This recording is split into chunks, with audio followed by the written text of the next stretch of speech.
Lenora. Lenora is different from others. Years of perfect stitching experience. Lenora linen, cotton cloth and stitching. Pandikad Road, Vandoor. Nilambur ഉപതെരഞ്ഞെടുപ്പിൽ കോൺഗ്രസിൽ സ്ഥാനാർത്ഥി നിർണയം സമവായം കണ്ടെത്താനാകാതെ നേതൃത്വം. സീറ്റിനായുള്ള കോൺഗ്രസ് നേതാക്കളുടെ വിട്ടുവീഴ്ചയില്ലാത്ത നിലപാട് തുടരുന്നതാണ് നേതൃത്വത്തെ വെട്ടിലാക്കുന്നത്. ഇതിനിടയിൽ മുൻ എംഎൽഎയും തൃണമൂൽ കോൺഗ്രസ് നേതാവുമായ PV അൻവർ സ്ഥാനാർത്ഥിയാകുമെന്ന അഭ്യൂഹവും പ്രചരിക്കുന്നുണ്ട്.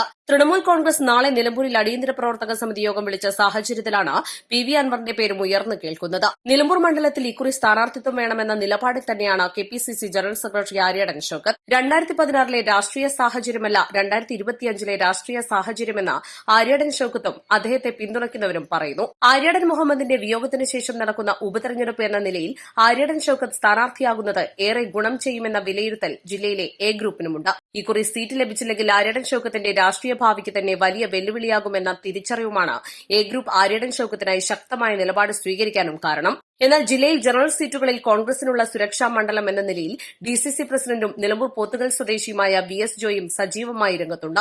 പാർട്ടിക്കുള്ളിലും പാർട്ടി സർവേകളിലും ജോയിക്കാണ് നേരിയ മുൻതൂക്കം. 2016 കോൺഗ്രസ് സിറ്റിംഗ് സീറ്റിൽ കനത്ത പരാജയം ഷൌക്കത്ത് നേരിട്ടതും ജോയിയെ അനുകൂലിക്കുന്ന വിഭാഗം ചൂണ്ടിക്കാട്ടുന്നു. എന്നാൽ രണ്ടാളെയും മാറ്റി നിർത്തി PV അൻവറിനെ തന്നെ രംഗത്തിറക്കണമെന്ന ആവശ്യവും ഉയരുന്നുണ്ട്. ഈ നിയമസഭയുടെ കാലാവധി 1 വർഷം മാത്രം ബാക്കി നിൽക്കെ PV അൻവറിനെ മത്സരിപ്പിച്ച് പിണറായി സർക്കാരിന് മറുപടി നൽകാനും ഈ വർഷം നടക്കുന്ന തദ്ദേശ സ്വയംഭരണ തെരഞ്ഞെടുപ്പിലും 2026 നിയമസഭാ തെരഞ്ഞെടുപ്പിലും അൻവറിനെ പിന്തുണയ്ക്കുന്ന വിഭാഗത്തിന്റെ വോട്ടുകൾ ഉറപ്പാക്കുകയുമാണ് ഇതിലൂടെ ലക്ഷ്യമിടുന്നത്.